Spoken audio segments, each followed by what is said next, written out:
Assalamualaikum warahmatullahi wabarakatuh.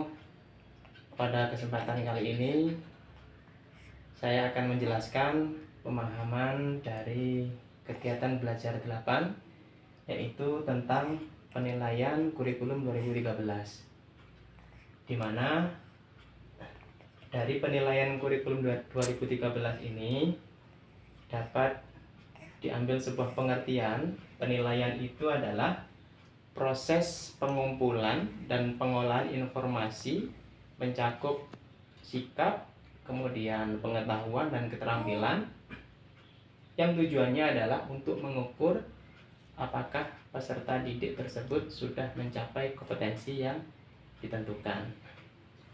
Kemudian penilaian kurikulum 2013 ini itu didasarkan pada Permendikbud nomor 66 tahun 2013, yang di dalamnya menjelaskan ada beberapa syarat yang harus dilakukan dalam proses penilaian, yaitu adanya sebuah perencanaan, kemudian pelaksanaan, dan yang ketiga adalah pelaporan. Adapun dalam penilaian kurikulum 2013 ini ada komponen-komponen penilaian. Yang pertama adalah ada bentuk penilaian, kemudian ada aspek yang dinilai, kemudian ada laporan penilaian. Dalam bentuk penilaian ini ada berbagai jenis, misalkan penilaian harian, kemudian penilaian tengah semester.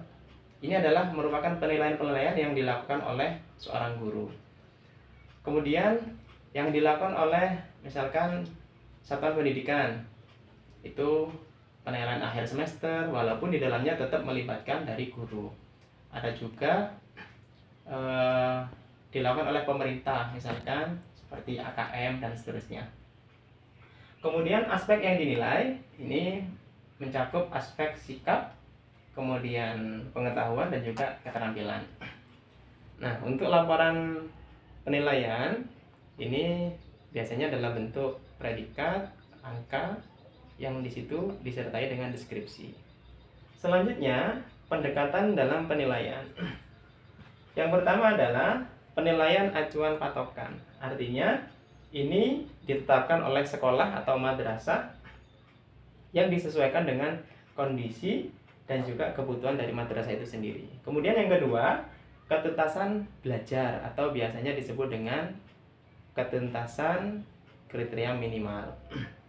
Nah, di dalam ketuntasan belajar ini ada beberapa tahapan, apakah itu sudah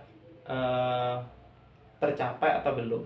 Misalkan di sini untuk KD atau untuk aspek pengetahuan dan keterampilan, ini misalkan dalam satu kelas itu kok 20% tidak tuntas, maka tindakan yang harus dilakukan oleh seorang guru adalah melakukan pemberian pelajaran secara individu.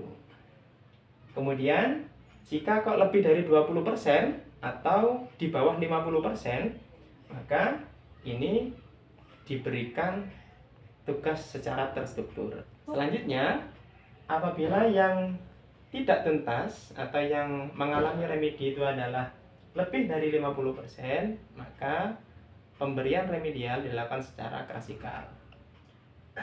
Kemudian ketika kok yang tidak tuntas dalam arti adalah sikap, baik itu sikap spiritual ataupun sikap sosial, maka dilakukan pembinaan baik oleh guru, wali kelas ataupun bikar. Dan apabila terdapat kurang lebih 75% di dalam kelas itu rata-rata sudah di atas KKM, artinya sudah mencapai KKM, maka diberikan pembelajaran pengayaan. Selanjutnya, KKM atau kriteria ketuntasan minimal. Dalam menentukan KKM, ini ada beberapa tahapan, mulai dari adanya KD itu sendiri, kemudian mapel, kemudian tingkatan kelas, dan yang terakhir adalah satuan pendidikan. Misalkan di KD, dalam mata pelajaran akidah akhlak, misalkan ada 5 KD. Maka KD pertama itu nanti ada KKM tersendiri untuk KD pertama.